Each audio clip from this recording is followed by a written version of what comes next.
Hello there, internet in general, as this goes up on YouTube, Odyssey and Rumble now. So, it's been a while since I've made much in the way of booktube content, and February has been an awkward time for me. I've recently started taking on home care, and it's been better, it's been much better, but I've pretty much lost all of February because of my health.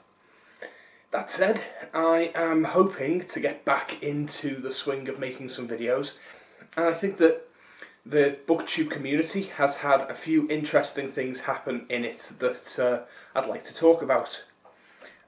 Obviously, very recently, we've heard from Brandon Sanderson, and the man is a madman. I have backed his Patreon. If you haven't seen his video, I guarantee you've seen his video. If you're watching this, you've seen his video. You know what he's done.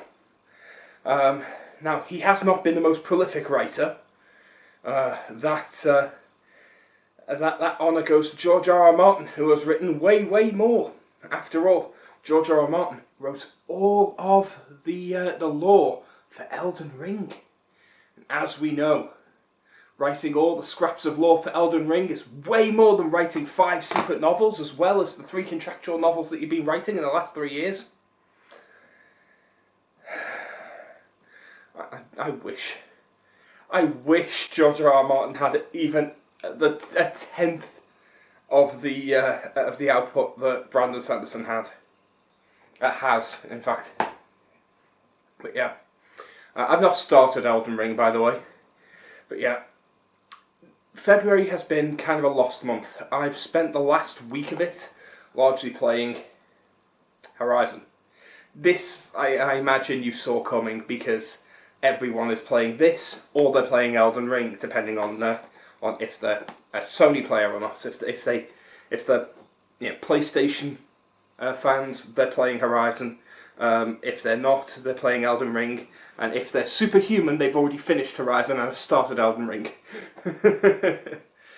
I don't know anyone who's actually managed that yet. I'm further along in Horizon than all of my friends, and I've been playing it pretty much since it came out.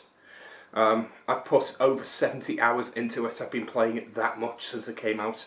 It has been my primary hobby since that time, largely because I'm sitting on the sofa doing very little. I can't move, I can't really exercise because of my health. My reading has been effectively zero since this game came out, but that's okay. I managed to read Wuthering Heights in January.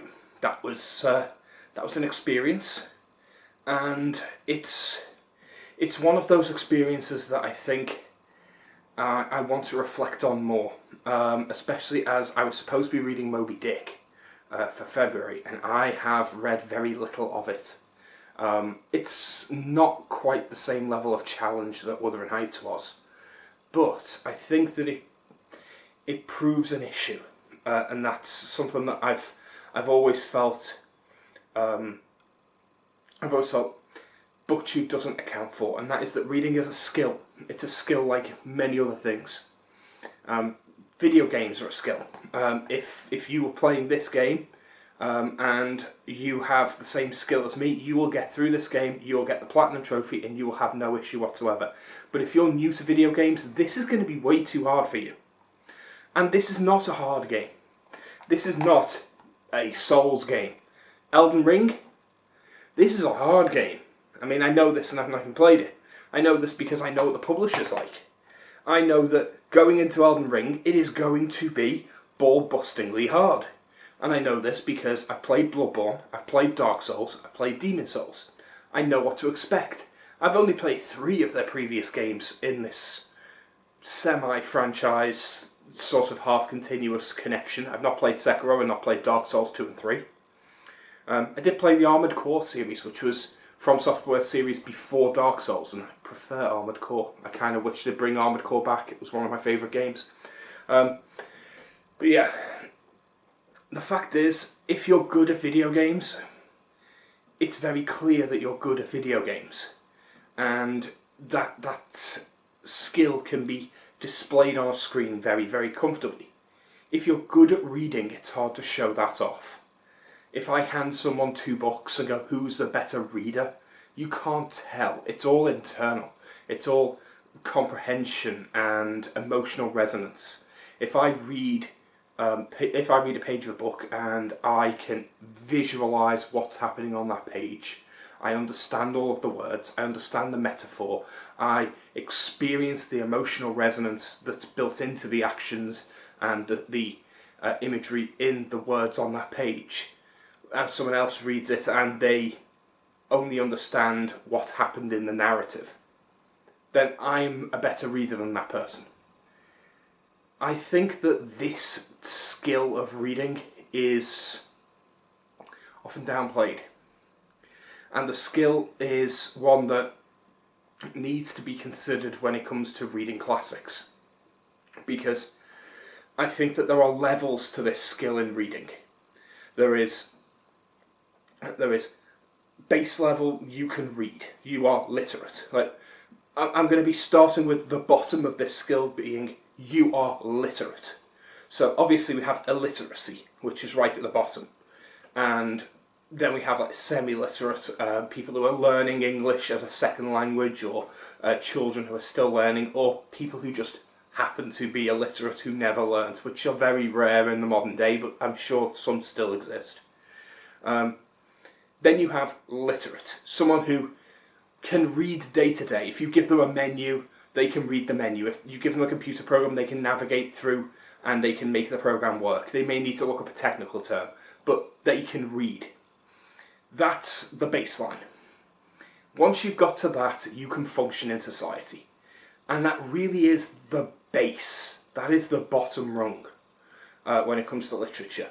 Because beyond there, you need to be able to understand the nuances of reading. You need to be able to understand the various different flavours you can add in to a book by describing actions, by describing emotions, and the way that you form the prose can tell the reader a lot if they are familiar with prose conventions. But if they're not, it tells them nothing. This is something that I am coming to realise. It's one of the problems that I've got with a lot of classics booktube channels. I have spent a fair bit of time watching a few of them, and when they've discussed things like Wuthering Heights, I say Wuthering, it's Wuthering Heights. It's a U, not an I. I always naturally want to say Withering Heights because withering is actually a word, whereas wuthering isn't. It's a name. But anyway, whenever I look up Wuthering Heights, I find that the people talking about it, they talk about it in metaphoric terms, like you need to live with these characters, you need to spend time with them, you need to embody them. It's like, you're talking in riddles. This doesn't make sense. What you're saying is nonsense. And it is, it's largely nonsense what they're saying. What they're saying is platitudes and pseudo-intellectual bunk. But at the same time, what they're trying to get across is something that's quite ineffable. Now, if something's ineffable, it means that you cannot speak on it, you cannot describe it. It is indescribable, ineffable. So, Wuthering Heights as a book, I could read fine, but as I was reading each chapter, I found myself, I don't even know where my book is. I've been moving some books around. A lot of them are over there on one of my shelf units, double stacked and about 2 foot high. I'd have to go digging to find the book now, but it's over there somewhere, I think.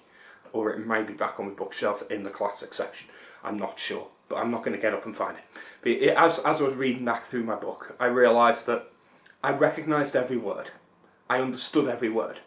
But I could read a sentence and I wasn't really imagining anything. I wasn't envisioning anything. I was struggling just to comprehend what those words in that order meant. I struggled to read a sentence and understand what the meaning of that sentence was. And because I was doing that with most sentences, a paragraph of text didn't paint a picture for me. It was a chore. Reading through one paragraph of text didn't enlighten me as to what was happening. It confused me, and I found myself feeling lost and kind of frustrated with the book. In order for me to enjoy Wuthering Heights, I had to go away and watch a televised adaptation. I watched the one with Tom Hardy in it, and I thought that was very good. I also watched the one by Artificial Eye, which was absolute shite, and replaces Heathcliff with a black guy for no reason, has almost no dialogue, and is one of the most pretentious art house pieces of shit that's ever been recorded to cellulose. It is not an adaptation of Wuthering Heights. They change way too much. They clearly want to make it about black and white racism, because they don't understand that in Europe, gypsy was a race. Yes, everyone has white skin involved, but gypsy is a race because they come from different places and they have different upbringings and different lineages, and that's what race means. It does not mean skin colour. But clearly the people from Artificial Eye were American-centric, and when they hear race, they hear black. And they don't understand that that's not what race means. That's not what the Bronte sisters were writing about. So yeah. Wuthering Heights. I enjoyed the Tom Hardy version anyway. That was a very, very good adaptation. It takes a couple of little liberties, but not much. It's fairly accurate to the book. So I was able to go back to the book and read it knowing who the characters were, knowing what the storyline was, and really get into the story in a way that I would not have been able to if I wasn't already familiar with it. And I think that shows that I didn't have the skill to read at that level. That the 1700s English was too far removed from my vernacular for me to be able to comfortably read it. And that means that my skill in reading is not refined enough. I'm not good enough at reading. And that's something I wasn't expecting. I wasn't expecting to have my preconceptions on my ability to read to be challenged in that way. So yeah, that's where I've been feeling. That's where I've been coming from. I've been slowly reading my way through Moby Dick by Herman Melville, and I'm nowhere near close to finishing it. I know it was the February read, and I probably won't even finish that by March because I'm going to be putting it down. I've enjoyed reading a little of it.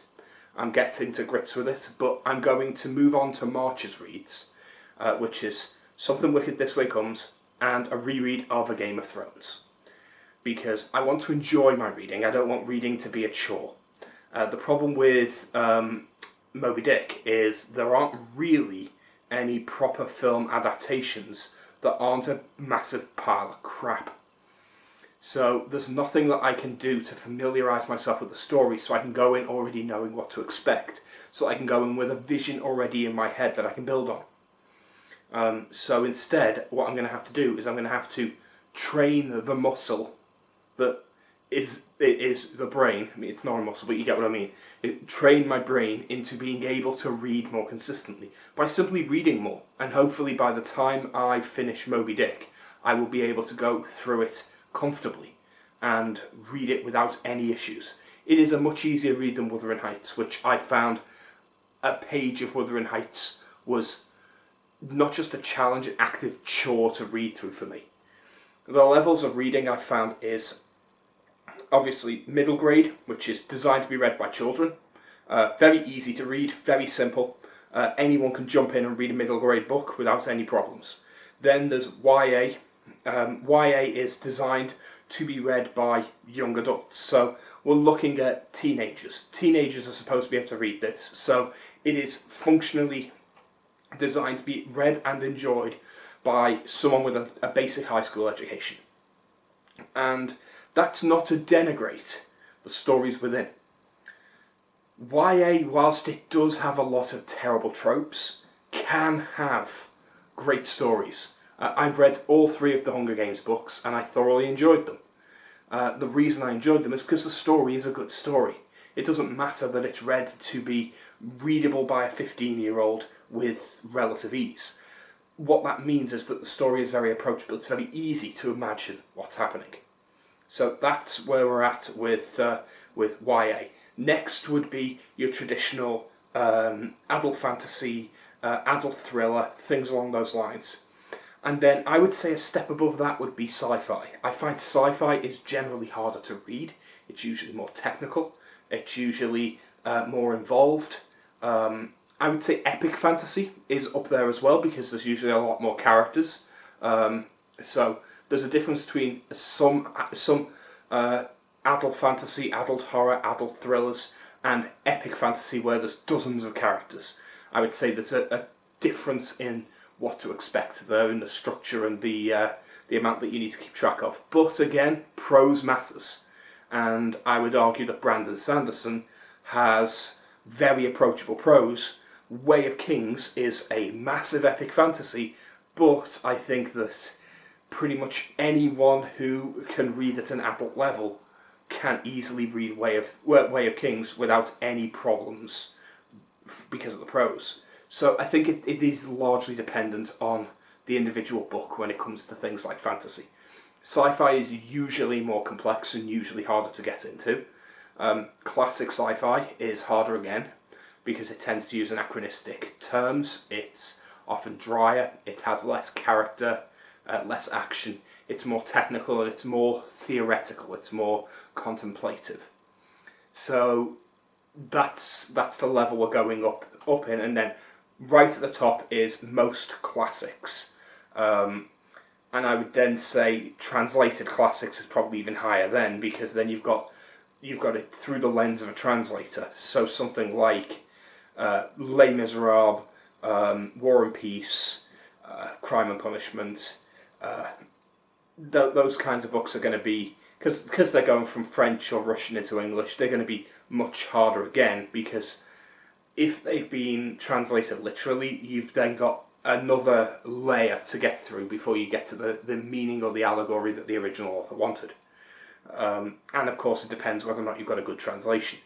I think that being aware that there's this layer, this tier system of reading, and being aware that your reading skill, your talent, is going to lie somewhere on that, and reading appropriately for it is going to make reading more enjoyable.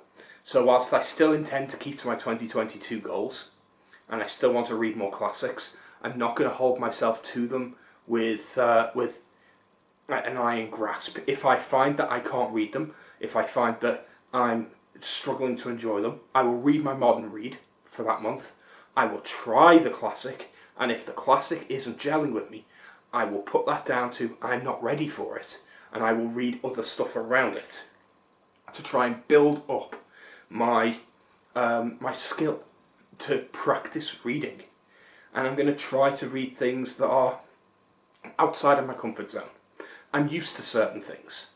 I will still read just to read for enjoyment. I'm going to be reading more YA. I'm going to be reading more Stephen King. I'm going to be reading more classic fantasy and classic horror because I know I enjoy those things. And reading just anything is going to still train the muscle. But as we know from BookTube, if all you read endlessly is just YA fantasy romance, your ability to read is going to atrophy.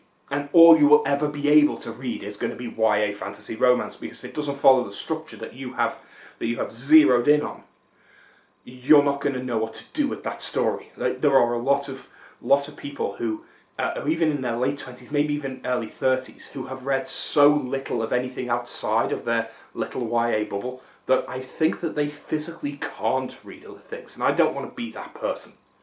So that's something I've discovered. Anyway, that's my take on reading and where I'm feeling at the moment with my reading. Obviously, Brandon Sanderson has scared the world of publishing by announcing 5 new books, 4 of which are going to be novels, one's a graphic novel. On top of his already contractual obligations, I've already joined his Kickstarter. I'm going to get them as ebooks. I'm going to read along as best I can to see what I think. They're not going to be coming out until next year, but those will be interesting. And I think Sanderson is one of those things. He's a very prolific writer. His writing is good, but not great.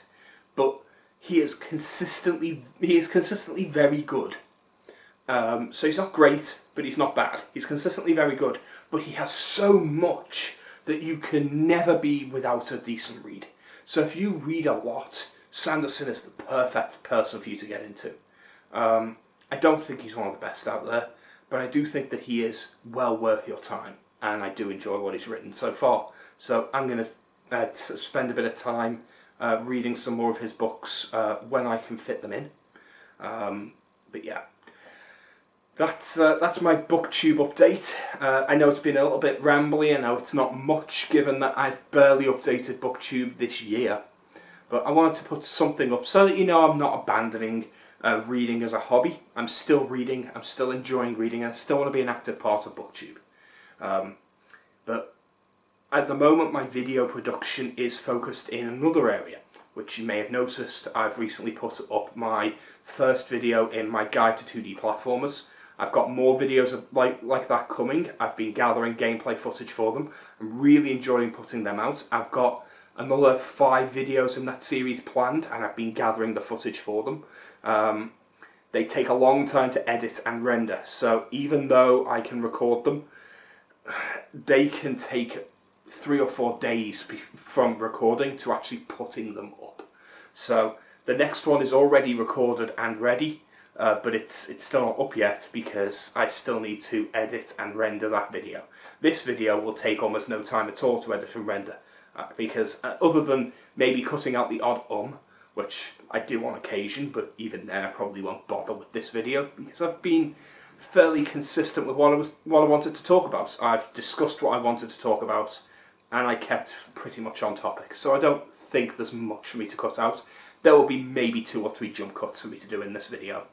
Beyond that, I need to edit the audio. I cut out, there's a horrible buzz that my camera does, a constant buzz. So I have to put my camera through a background noise filter, a low pass filter, a high pass filter. Then I need to put it through a bass boost just to get my voice at a point where you can hear it over just a horrible whining buzz that's constantly there. It's a terrible camera. It's really not that good. As you can see, the footage it records it claims to be HD. It's not. It's very, very muddy. It's very, very grainy. I should get a new camera. I've had this camera for about 15 years at this point. It's a Sony Handycam, and I looked them up. The models that I would want, the next models up, are hundreds of pounds. I can't afford them. So this will have to do. I mean, honestly, I should probably just record on my phone because my phone has a much better camera, but then I'd have to transfer files from my phone, which is a massive hassle. Either way, what I'm trying to say is that I'm still going to be making BookTube videos like this, and they're easy videos to get out. So I'm going to be able to talk to you directly and still engage with the community. One thing you will notice I haven't discussed, and I'm going to discuss it now because it's the elephant in the room. I have not made a comment on the Russia-Ukrainian War, and I'm not going to. We do not know what's going on unless we're there, and I'm not there. I'm not in Ukraine. I don't know what's going on. From what I have seen, it looks like Russia has invaded Ukraine for no good reason and is committing war crimes. That is what I can see. However, I am well aware that I may be getting bad information from bad news sources. I don't know the details, but I don't like it. I don't like it, and frankly, I am hoping that it's resolved as soon as possible, because who the hell wants to have a massive ground war in Europe? That doesn't sound like a great move, especially as it could easily degenerate into World War III and the end of the fucking world. I don't want that. No one wants that. But I've also seen a lot of really foolish people make really stupid hot takes that 6 hours later have been proven to be really, really bad takes because they've aged like warm milk, because things are moving so fast that as soon as you say something, more information comes out. And then you're proven to be wrong, or you're proven to be ill-informed. So I'm not going to make judgment calls on this. I'm going to have the good grace to sit back and wait, and then look back on it, in a few months' time, and act like I knew what the hell was going on. That's better. It makes me look like I know what I'm talking about then. In all seriousness, no. I hope that people can resolve their differences, and that those that are suffering stop suffering. However that works out, because there's a lot of frightened people now, and this is making everything awkward. It's making everything pained. You can't go anywhere now without seeing this as the story that everyone is talking about. And I can't imagine that it's going to go well for anyone at this point. Some of the things that people are doing, like banning Russia Today news station, and banning Dostoevsky in literature classes, banning Russian cats from pet shows. Like, what the hell does that achieve? One supermarket was getting rid of all Russian vodka and pouring it down the drain. Who do you think you're hurting? You've already paid for the fucking vodka, you moron. So yeah, some people need to just get over it and stop acting like morons. Some people need to stop being reactionary. At the same time, there are people dying, and I don't want to make light of that. So I'm not going to try to moralise and give anything more of a take than this. And yeah, let's just enjoy our books, our TV shows, our video games, and whatever else it is, and stay in our lane, as it were. Speaking of which, community news. You may have noticed that Discord has a new terms of service. I'll make another video announcing closer to the time. This has concerned me and a few other members of my Discord. Now, obviously, our community is largely based on Discord. This is changing. Discord is fine. It's a cool place. We've been using it for over a year now, and it's served us well. The thing is, if this terms of service is enforced, whilst our community doesn't actively breach it, and I've heard that, Discord doesn't necessarily enforce its terms of service to the point where there are communities out there that share quite explicit and close to the knuckle pornography, gore, extremist views, things like that, without any issue, and they don't get shut down. But at the same point, the new terms of service is worded in such a way that makes it quite clear that they don't want people challenging anything to do with COVID mandates at all. Any COVID criticisms, so criticisms of the vaccines, criticisms of the mask mandates, criticisms of the lockdowns, anything like that, they want to come down hard on, which I don't sit well with. They want to be very pro the trans movement, which is not to be confused with actual trans people. This is largely just identity politics crowds pushing for gender denial, which again I don't subscribe to and I won't allow. I'm not going to be forced into denying gender because someone wants to police my language. It's not going to happen. There are two genders. There are only two genders outside of genetic mishaps. That is the only exception to that. And yeah, if you don't like that, tough shit, that's reality. So I'm not going to change that, and if Discord would ban me for that, then bring it on, bitch. They're also placing groups like BLM as a protected group, so criticising BLM will not be allowed on Discord. Again, BLM is an urban terrorist group, and I will criticise the fuck out of them, whether they like it or not. So if they're going to ban me for that, bring it on, bitch. Also, Discord are now planning to ban people based on off-site activity, which means that even if I don't discuss these things on Discord, the fact that I'm talking about them here on this YouTube video could get me banned on Discord. So bring it on, bitch. Yeah, as you can see, Discord, they may be doing this just a virtue signal, and they may not bother to enforce these rules, in which case nothing will change.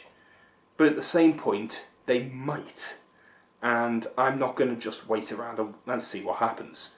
Instead, we have a new service called Guilded. Now, Guilded is better than Discord in almost every way. It's got a cleaner interface, it's got better menus, and it's free. Discord isn't free. I have to pay for Discord Nitro, which costs me more than Netflix, and I have to pay for the Me6 bots, which do a lot of the behind-the-scene role assignments and leveling up stuff. So I pay twice for Discord. It costs me about £20 a month to run Discord. It's free to run Guilded, and all of that's built in. It's literally built in from the ground up. The only thing that I can't figure out on Guilded yet is I can't find out how to do video conference calls. I can do audio conference calls, but video conference calls I'm not sure about.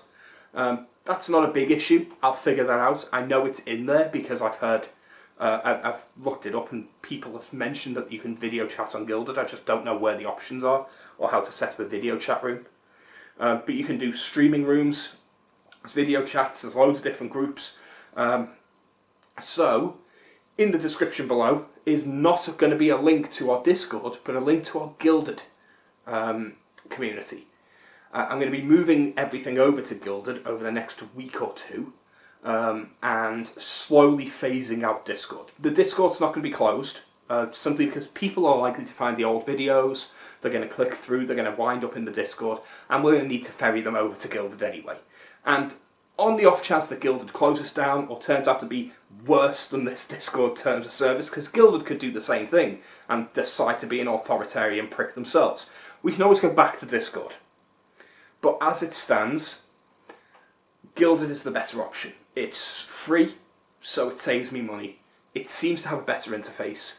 We're not losing any of the functionality. The only thing is it's convincing people to actually move, because it means signing up for a new app. It's very easy. Sign up takes a minute. Email verification, and then you're in. It's available on iPhones, available on Android devices. It's available on the desktop, and the desktop version also has like a built-in YouTube player, which is really, really good. So I do recommend people actually try it. See what you think. But yeah, I'm going to leave it there. Thanks for listening, and hope to chat again soon. Hopefully I'll have actually read some more books, and we can talk about those books in depth next time. But later, BookTube. Bye.